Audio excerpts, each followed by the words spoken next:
사랑하는 성도 여러분, 오늘 이 시간 우리는 하나님의 은혜가 우리 삶에서 얼마나 절대적인지를 말씀을 통해서 알아보고자 합니다. 우리가 일상을 살아가면서 한 번씩 착각하게 되는 것이 있습니다. 나의 노력과 나의 의지로 지금까지 나의 인생을 이루어 왔다. 내가 이루었다. 내가 여기까지 이만큼 해내었다. 이렇게 생각을 하게 될 때가 아주 가끔 있습니다. 그러나 과연 우리가 하나님 없이, 하나님의 은혜가 없었다면 지금의 내가 존재할 수가 있었을까요? 우리의 삶을 돌아보면, 지금까지 내가 살아온 길을 되돌아보면 정말이지 하나님의 은혜가 아니고서는 이 세상에서 나라는 존재가 단 한순간이라도 존재할 수 있었을까라는 의문을 가지게 됩니다. 로마서 3장 9절에서 18절의 말씀을 한 절씩 번갈아 가면서 읽어보도록 하겠습니다. 제가 먼저 9절을 읽겠습니다. 그러면 어떠하냐? 우리는 나으냐? 결코 아니라. 유대인이나 헬라인이나 다 죄 아래에 있다고 우리가 이미 선언하였느니라. 깨닫는 자도 없고 하나님을 찾는 자도 없고 선을 행하는 자는 없나니 그들의 목구멍은 열린 무덤이요 그 혀로는 속임을 일삼으며 그 입술에는 독사의 독이 있고 그 발은 피 흘리는 데 빠른지라. 평강의 길을 알지 못하였고 그들의 눈앞에 하나님을 두려워함이 없느니라 함과 같으니라. 아멘. 사도 바울은 모든 사람 가운데에 하나님께서 인정하시는 의인은 단 한 명도 없다라고 선언합니다. 하나님의 은혜가 아니고서는 하나님 앞에 제대로 서 있을 수 있는 사람은 아무도 없다는 말입니다. 우리 주변에서 한 번씩 선한 사람, 덕이 있는 사람들을 만나기도 합니다. 그런데 이들의 선함과 그 덕 있음은 인간의 차원에서 만들어지는 불완전한 선일 뿐입니다. 하나님의 완전하신 거룩함 앞에서 의를 이야기할 수 있는 사람은 아무도 없습니다. 또한 아무리 똑똑하다고 한들 하나님의 영광을 깨달을 수 있는 사람 또한 없습니다. 거기에 대하여 하나님을 찾을 수 있는 사람도 없습니다. 하나님을 찾으려는 의지 또한 불완전한 것이 바로 사람입니다. 하나님이 없이는, 하나님의 은혜가 없이는 죄의 권세 아래 끌려다닐 수밖에 없는 것이 우리의 인생이라는 것입니다. 아담의 타락 이후로 모든 인류는 우리 존재의 모든 영역에서 불완전한 존재가 되어 하나님의 영광을 드러내는 삶을 살아갈 수가 없는 존재가 되었다는 말입니다. 우리 인류의 역사를 보더라도 하나님 없이 살아가려 했던 사람들은 성공한 사람이 있을까요? 아담과 하와가 선악과를 먹고 죄를 지었을 때 그들의 힘만으로는 다시 하나님께 나아갈 수가 없었습니다. 오직 하나님께서 베푸신 은혜로만 그들은 생명을 유지할 수가 있었습니다. 그리고 이 은혜는 오늘날 우리에게도 적용되고 있습니다. 죄로 인하여 죽을 수밖에 없던, 죄의 노예로 살아갈 수밖에 없었던 불쌍한 인생인 우리를 하나님께서 그의 은혜로 구원해 주셨습니다. 오늘 우리는 하나님의 은혜가 우리 삶 속에서 어떻게 역사하는지를 세 가지 측면에서 살펴보고자 합니다.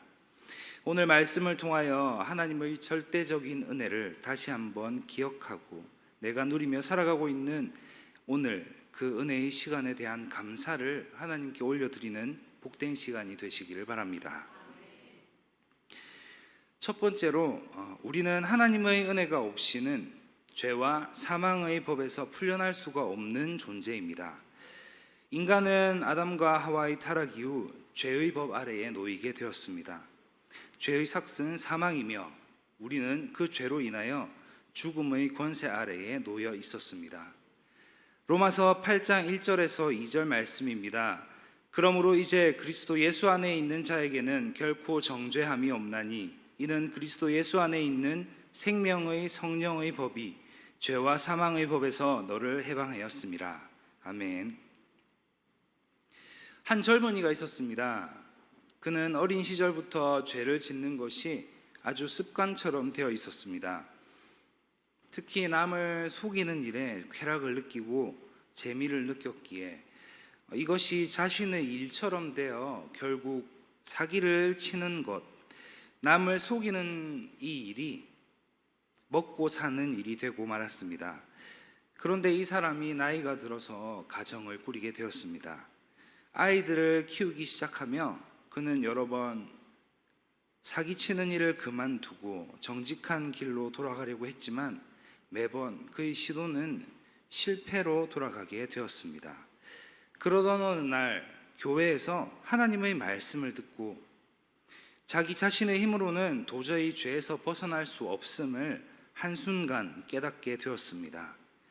그는 예수 그리스도 십자가의 은혜를 의지하며 하나님께 나아갔고 그 순간 죄와 사망의 법에서 자유로워지는 것을 경험하게 되었습니다.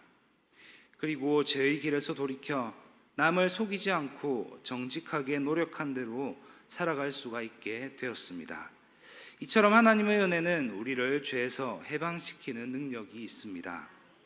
하나님의 은혜가 없었다면 우리는 영원히 죄와 사망의 법에서 자유로울 수가 없었을 것입니다. 그러나 하나님께서는 우리를 사망에서 건지시고 생명의 빛 가운데로 걷게 하셨습니다. 시편 56편 13절은 이렇게 말씀하십니다. 주께서 내 생명을 사망에서 건지셨음이라. 주께서 나로 하나님 앞 생명의 빛에 다니게 하시려고 실족하지 아니하게 하셨나이까.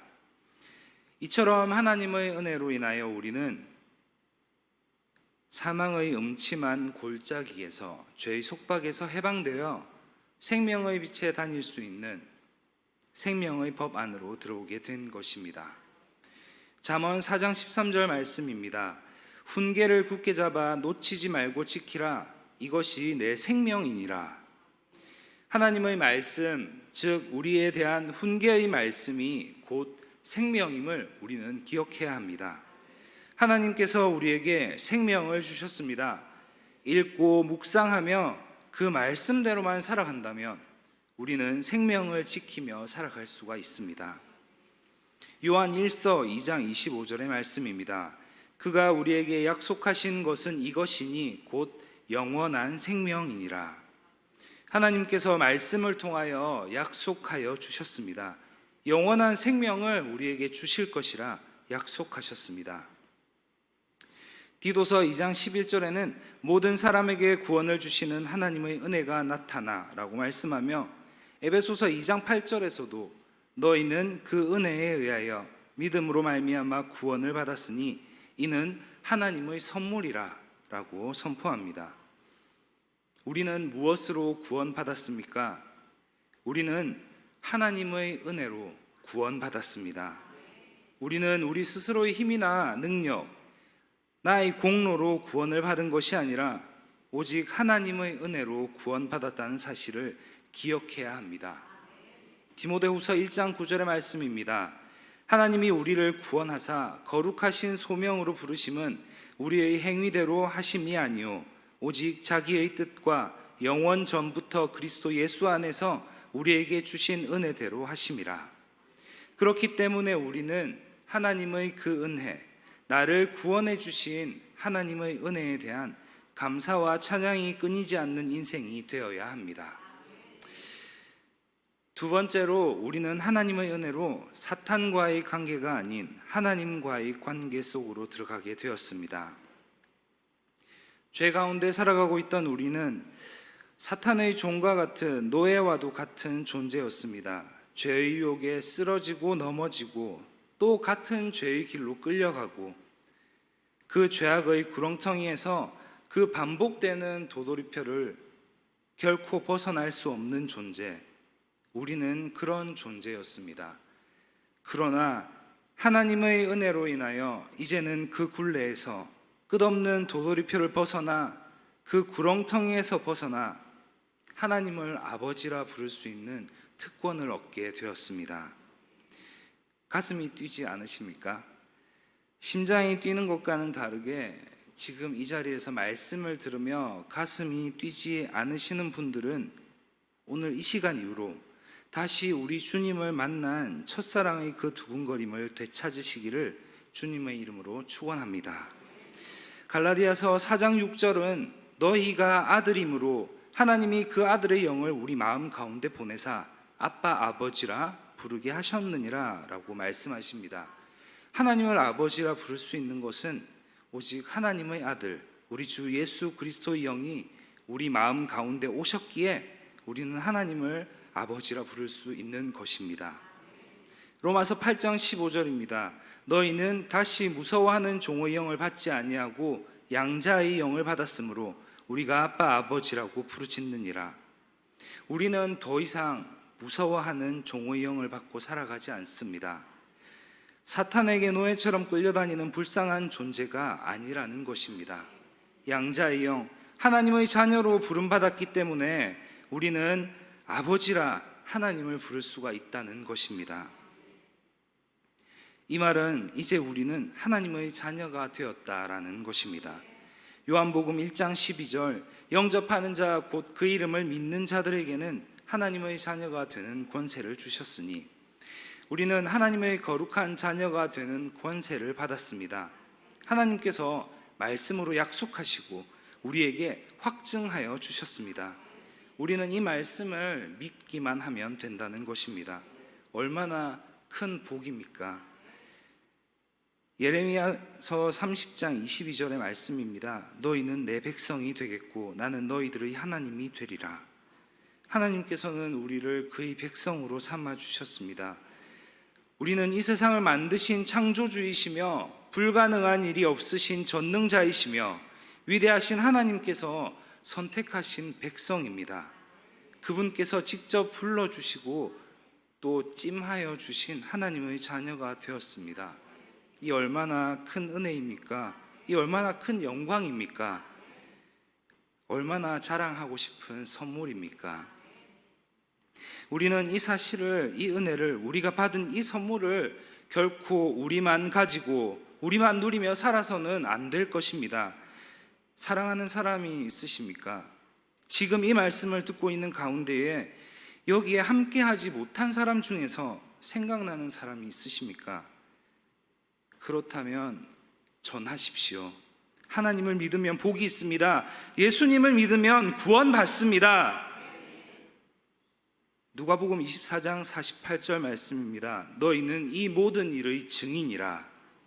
예수님께서 제자인 우리에게 말씀해 주셨습니다. 우리는 증인입니다. 예수님의 십자가 고난과 위대한 부활의 증인입니다.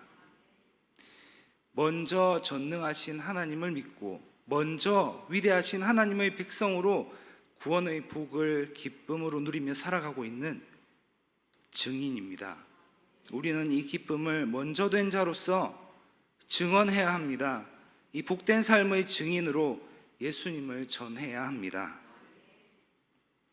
사랑하는 사람과 내가 아끼는 사람과 같은 믿음 안에서 같은 아버지께 부르짖으며 하나님께서 채워주시는 은혜를 누리며 살아가시는 복이 있기를 축원합니다. 세 번째로, 우리가 살아가야 하는 이 세상에서의 삶을 하나님께서는 책임져 주신다는 것입니다. 하나님의 은혜는 단순히 우리를 죄에서, 멸망에서 구원해 주시는 것으로 끝나지 않습니다. 우리의 남은 삶, 우리가 살아가야 하는, 이 땅에서 살아가야 하는 우리에게 남은 날들을 하나님께서 책임져 주신다는 사실입니다. 우리의 삶은 영적인 전쟁터입니다. 우리 모두는 하나님의 자녀인, 하나님의 백성인 우리 모두는 이 전쟁터를 살아갑니다. 어떤 이들은 하나님의 자녀로 부름받는 순간, 예수님을 나의 구원자로 고백하는 순간 모든 사탄의 공격이 끊어지고 사라질 것이라고 생각하시는 분들이 있습니다. 과연 그럴까요? 우리는 기억해야 합니다. 이 사탄의 유혹은, 사탄의 공격은 아주 집요합니다. 우리의 약한 부분을 누구보다 잘 알고 우리 인생의 끝까지 달라붙어 있습니다. 이 영적인 전쟁은 끝이 없습니다. 베드로전서 5장 8절의 말씀입니다. 근신하라 깨어라 너희 대적 마귀가 우는 사자같이 두루 다니며 삼킬 자를 찾나니. 마귀는 우리의 영혼을 삼키려 듭니다. 전쟁이기 때문입니다. 끊임없이 마귀는 우리를 유혹하고 넘어뜨리려고 합니다. 그러나 이 영적인 전투에서 하나님께서는 우리를 보호하여 주십니다. 시편 145편 20절 말씀입니다. 여호와께서 자기를 사랑하는 자들을 다 보호하시고 악인들은 다 멸하시리로다. 아멘이십니까? 아멘으로 하나님의 말씀을 받으시고 우리 삶을 책임져 주시는 하나님의 그 복을 체험하시기를 축원합니다. 하나님을 사랑하십니까? 진정으로 사랑하십니까? 그렇다면 하나님께서 지켜주실 것입니다. 보호하여 주실 것입니다. 때때로 우리는 우리가 과거에 했던 일 혹은 지금 반복하고 있는 일에 대한 죄의식과 죄책감으로 고통받을 때가 있습니다. 우리의 죄의식과 이 죄책감 때문에 하나님으로부터 멀어지는 하나님의 자녀들이 있습니다. 그러나 우리는 기억해야 합니다. 예수님께서는 우리의 중보자가 되시며 우리 자신의 죄의식과 죄책감으로부터 우리를 지켜주시고 보호하여 주십니다. 마귀는 우리의 죄의식과 죄책감을 교묘하게 이용합니다. 봐라, 아무리 예배 나와서 찬양하고 기도해도 돌아서면 네 삶은 똑같지. 앞으로 더 더러워질 텐데 하나님이 복 주시겠냐? 그렇게 살면서 하나님 앞에 나가는 게 부끄럽지도 않냐? 하나님 보시기에 부끄럽다면서 잘도 하나님 앞에 나가네. 교회에서 다른 사람들이 네가 살고 있는 모습을 알게 되면 뭐라고 말할까? 이렇게 우리 귀에 사탄은 속삭입니다. 사람들의 입을 통해서 우리가 보고 듣는 매체들을 통해서 우리의 생각을, 우리의 마음을 이 죄의식과 죄책감으로 물들이려고 합니다. 그래서 우리는 우리의 마음과 생각을 하나님께서 지켜주시기를 매 순간순간 기도해야 합니다. 하나님의 말씀을 읽고 또 묵상함으로 이 속삭임에 대적해야 합니다. 시편 5편 12절의 말씀입니다. 여호와여 주는 의인에게 복을 주시고 방패로 함같이 은혜로 그를 호위하시리이다. 하나님께서 은혜로 나를 지켜주십니다. 나를 호위해 주십니다. 하나님의 말씀을 듣고 그 말씀을 묵상하며 그 말씀을 마음에 품고 살아가는 이들을 하나님께서는 은혜로 보호하여 주십니다.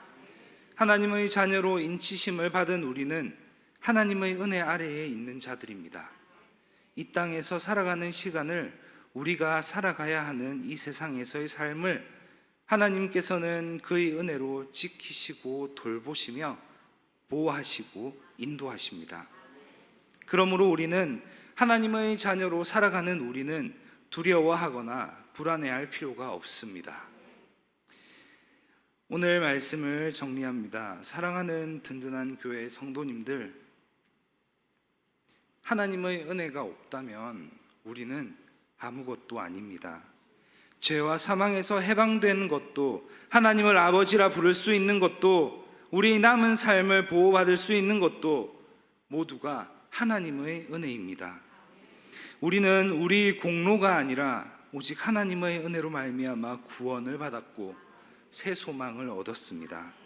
그러므로 우리는 늘 겸손한 마음으로 하나님의 은혜를 기억해야 합니다. 오직 하나님의 은혜만이 우리를 지탱하며 우리에게 참된 소망을 준다는 것을요.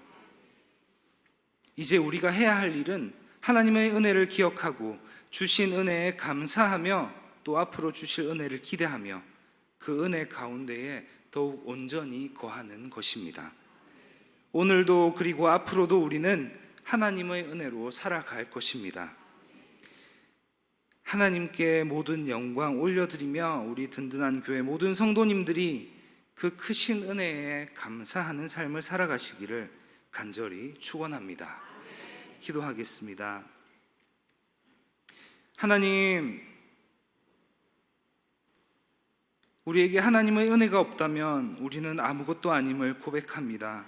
우리 삶의 모든 부분이 하나님께로 온 것임을 기억하게 하시고 늘 겸손하게 하나님 앞에 나아가는 우리 모두가 되게 하여 주시옵소서. 하나님 은혜 가운데 살아가게 하여 주시고 하나님께서 나를 구원하여 주셨다는 것을 전하며 살아가는 우리 모두가 되게 하여 주시옵소서. 하나님, 치료 중에 계신 담임 목사님께 빠른 회복을 허락하시고 이전보다 더 영과 육을 강건케 하여 주시옵소서. 부작용이나 합병증 하나 없이 다른 장기의 어떠한 부분에도 전이된 곳 하나 없이 깨끗하게 치유하여 주시옵소서. 한마음 한뜻으로 올려드리는 우리의 부르짖음에 귀 기울여 주시옵소서. 은혜 가운데로 인도하시는 선한 목자 되신 예수님 이름으로 기도합니다. 아멘.